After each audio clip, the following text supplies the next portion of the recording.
Jumpa lagi di channel Alim Suzuki. Kali ini saya mau sharing atau berbagi bagaimana cara mengecek koil pengapian motor injeksi.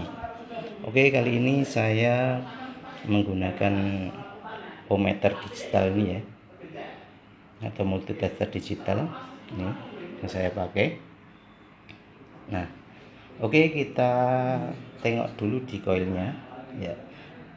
Untuk koil motor injeksi ini ada perbedaan dengan motor karbu ya. Kalau koil motor karbu ini masa ini ya, atau platnya ini atau intinya ini terhubung dengan koil yang ada di sini. Tapi untuk motor injeksi itu tidak ada hubungannya dengan koil atau tidak terhubung dengan koil. Nah, kemudian yang kedua, nilai hambatan untuk koil baik primer maupun sekunder pun berbeda. Nah, kalau kita lihat koilnya ini ya, ini ada dua terminal yang dari plat ya. Ini ya, yang berwarna biru dan yang berwarna hitam. Kemudian ini terminal yang menuju ke kabel busi ya. Jadi ini kabel ini menuju ke busi. Nah, kedua plat ini sebenarnya terhubung dengan apa ya? Oke, kita lihat di rangkaian.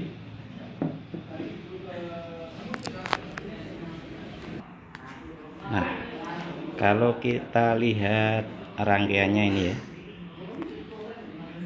ini adalah koil, kakinya ada 3 ya. Jadi yang satu terhubung dengan ini ECM, kaki yang satu terhubung dengan ECM, satunya lagi ini terhubung dengan kunci kontaknya.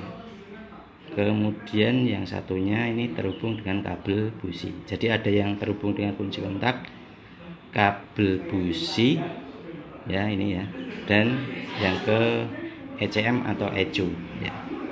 Oke, kita kembali lagi ke koil ya. Nah, koil ini, kedua plat ini ya, yang berwarna hitam ini adalah yang terhubung dengan kunci kontak ya. Kemudian yang ini biru ini yang terhubung dengan ECM ya. Nah, kumparan primernya ya, kita lihat kembali di gambarnya ya. Nah, kumparan primernya ini yang terhubung, jadi yang terhubung antara ini ECM dengan kunci kontak ya. Ini ya, ini adalah primernya. Sedangkan untuk sekundernya itu adalah terminal yang terhubung dengan kunci kontak dengan kabel koil. Inilah kumparan sekundernya. Oke, akan kita coba cek ya. Nah, yang pertama kita cek kumparan primernya dulu, yaitu di plat ini biru dengan plat hitam ya. Ini kabelnya sudah saya pasang, yang hitam dapat kom ini ya, negatif. Kemudian yang merah ini biasanya di saluran positif, itu kalau mengukur tegangan. Nah, di sini juga bisa digunakan untuk mengukur ohm ya. Jadi selektornya saya pindah dulu ke ohm ini.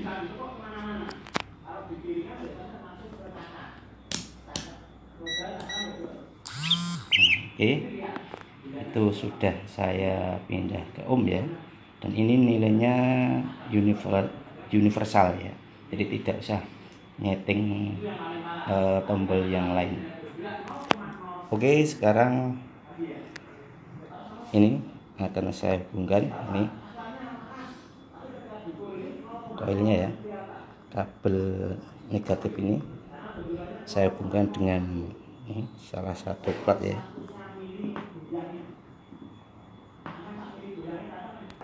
Ya, coba kita lihat. Nah, ini ya, kabel hitam sudah saya tempelkan di plat ini yang berwarna hitam, dan yang satunya saya tempelkan di plat yang berwarna biru. Nah, inilah kita ukur kumparan primer ya. Kita lihat nilainya. Nah, di situ jadi nilai hambatannya adalah 2,5 ohm.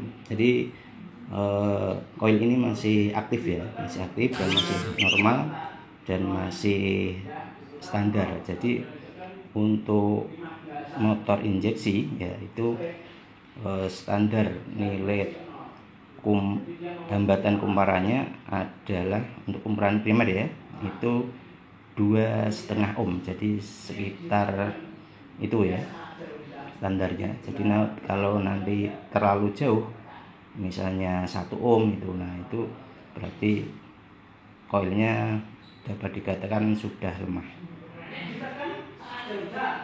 Atau sebaliknya ya, nilai hambatannya menjadi 10 ohm, nah itu jauh dari standar ya. Oke, kita lanjut, kita ukur untuk kumparan primernya ya. Jadi kalau kumparan sekundernya.